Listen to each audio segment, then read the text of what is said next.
Noin. Olisiko sulla, Ben, antaa jotakin hyviä vinkkejä vielä? Meillä on tässä vajaat 2 viikkoa nyt vaaleihin, niin viimeisiin puristuksiin. Mitä kannattaa tehdä ja ottaa huomioon? Pakko sanoa, että kun tuon verkon, missä me nytkin ollaan, merkitys vaalityössä on kovasti kasvanut vuosikymmenten saatossa viime aikoina.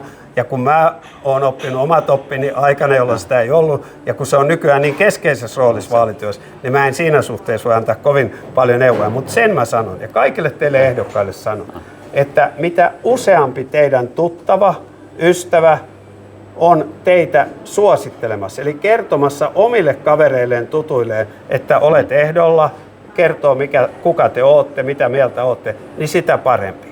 Eli tämä on musta kaiken verkkovaikuttamisen ja esitteiden jakamisen ja kaiken muun ohella se tärkein juttu. Eli sana leviää ihmiseltä ihmiseltä. Totta kai se voi levitä sitä verkon näiden keskustelupalstojen, mitä ne onkaan kautta, mutta tämä on musta se, mitä kannattaa, mihin kannattaa panostaa ihan viime hetkellä. Että kuka mulla oli semmoinen tuttu, jolle mä voisin soittaa tai laittaa viestiä, että voisitko omille tutuille vielä muistaa mainita mun ehdokkuudesta.